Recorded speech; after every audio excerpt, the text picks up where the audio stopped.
آپ نے امریکہ کا حوالہ دیا، فرانس کا حوالہ دیا. سوال یہ ہے کہ امریکہ اور فرانس میں کہاں ایک پریس کانفرنس کے ساتھ قومی اداروں پر حملے کرنے والوں کو معاف کیا گیا، یا جن کے بارے میں ہمیں یہ بتایا گیا کہ 23 جو ہے ان کی کالج اور ٹریس ہوئی ہے مراد راز کی، اور اس کے بعد اس نے پارٹی چھوڑی اور اس کے سارے گناہ معاف ہو گئے.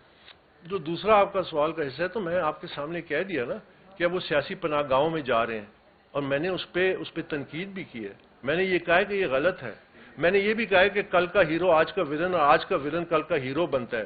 یہ ختم ہونا چاہیے سلسلہ. ہمیں شخصیات سے بالاتر ہو کے ہمیں فوکس کرنا چاہیے کہ رول آف لا کو نافذ کریں. میں نے اس کی آپ کو مثالیں دی کہ میں آپ کی نہیں میں انصاف کا مطالبہ کروں گا کہ جس شخص کے خلاف جو ثبوت موجود ہے عدالتی مطابق کارروائی کرے. جہاں تک محبت کا تعلق ہے، یاد رکھیے کہ یہ میری محبت کی عکاسی تھی کہ میں نے سب سے پہلے پاکستان تحریک انصاف کو عمران خان کے جو وکیل ہیں جو تھے former attorney general of Pakistan Anwar Mansoor Khan, انہوں نے الیکشن کمیشن آف پاکستان میں عمران خان کا ایک مراسلہ جو انہوں نے مجھے دیا تھا، جو میں نے ڈسکلوز نہیں کیا، میں نے آپ سے بھی نہیں شیئر کیا، اس میں وہ پڑھ کے سنایا، جس میں عمران خان مجھے کہتے ہیں کہ آئی پینڈرڈ یو، میں نے آپ سے بہت لاڈ کیا، I force you to take responsibilities, میں نے آپ کو زبردستی عہدے دیے، you are the number 2 in the party.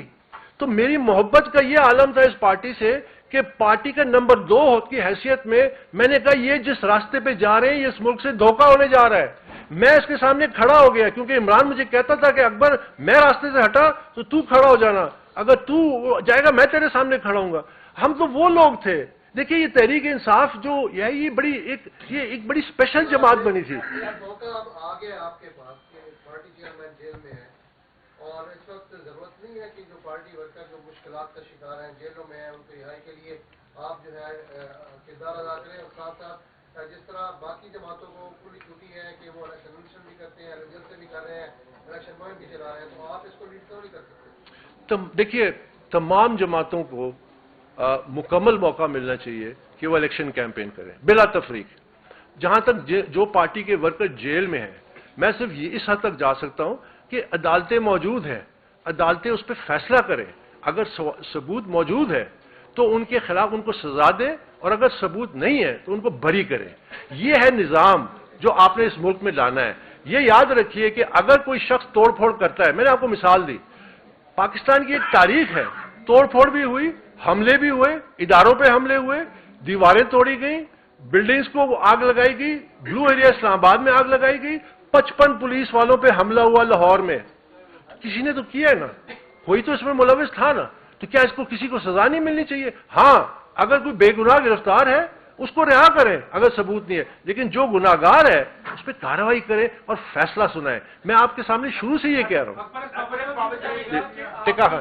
آپ کی جو رکنیت ہے کیا وہ ابھی تک آپ سمجھتے ہیں کہ ہے؟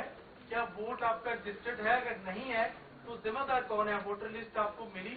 اور دوسرا آپ کے ساتھ جو شخصیات بیٹھی ہیں ان کو بھی کیا موقع ملے گا کہ ہمیں بتا سکیں؟ جب آپ چاہیں گے یہ بتا دیں گے. اور جو آپ پوچھنا چاہتے ہیں، دیکھیے جہاں تک آپ نے ووٹر لسٹ کا کام کیا اور میری ممبرشپ کا کام کیا، میں پی ٹی آئی کا ایک تو فاؤنڈنگ ممبر ہوں، آپ یہ تسلیم کرتے ہیں نا.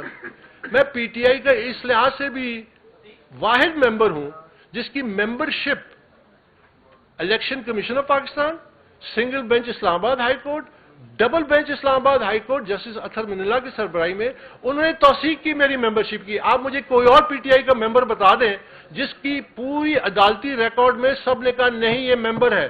آپ یہ بھی المیہ دیکھیں کہ جو شخص سچائی کا علم لے کے کھڑا ہوا اس کے پیچھے پی ٹی آئی کی قیادت پڑ گئی کہ تم ممبر نہیں ہو تاکہ وہ فارن فنڈنگ کیس سے نجات حاصل کر سکے.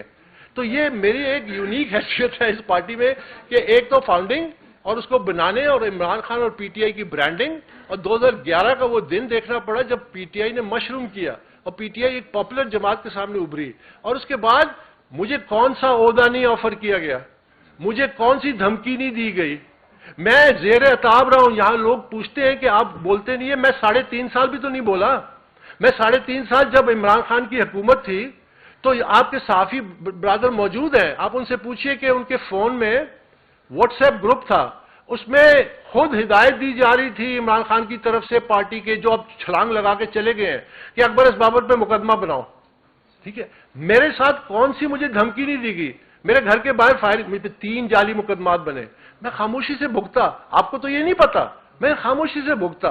میں اس وقت بھی نہیں بولا کیونکہ میری جو ذات ہے وہ اس وقت نہیں ہے معاملہ. میں ہمیشہ سے یہ کہتا آیا ہوں مجھے اس پارٹی کا کوئی عہدہ نہیں چاہیے، مجھے آج بھی پارٹی کا کوئی عہدہ نہیں چاہیے. مجھے عمران خان نے خود 2 دفعہ سیکرٹری جنرل بننے کا آفر کی، میں نے معذرت کی. کیوں؟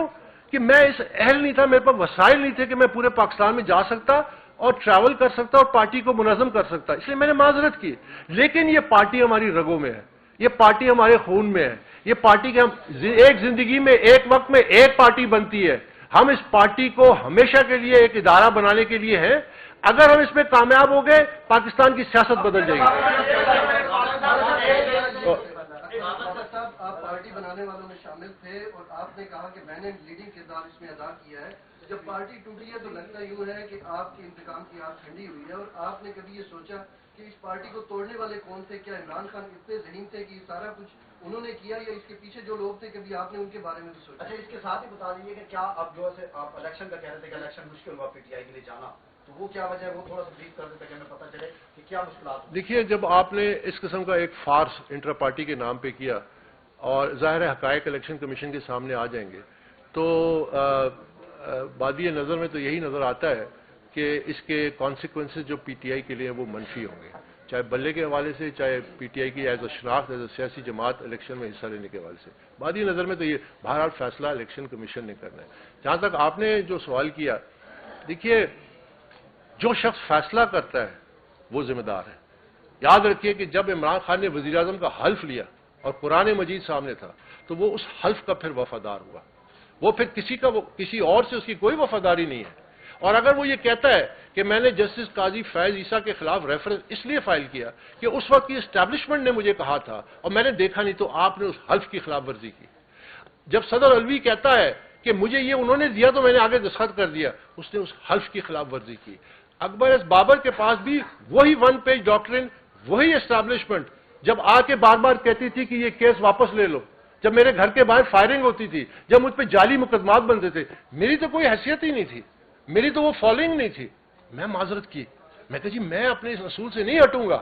یہ لیڈر کا کام ہوتا ہے وہ طے کرے کہ کون سا راستہ ہے، اور اگر اس کو غلط راستے پہ ڈالا جائے معذرت کرے. وہ اپنی معذرت کر کے ساتھ کیا انہوں نے کیا؟ تو آپ یاد رکھیے کہ دا بک اسٹاپس ود دا کیپٹن، وہ ڈیسائیڈ کرتا ہے. آج جو یہ نامینیشن ہوئی ہے اس کی الٹیمیٹلی ذمہ داری عمران خان پہ آئے گی.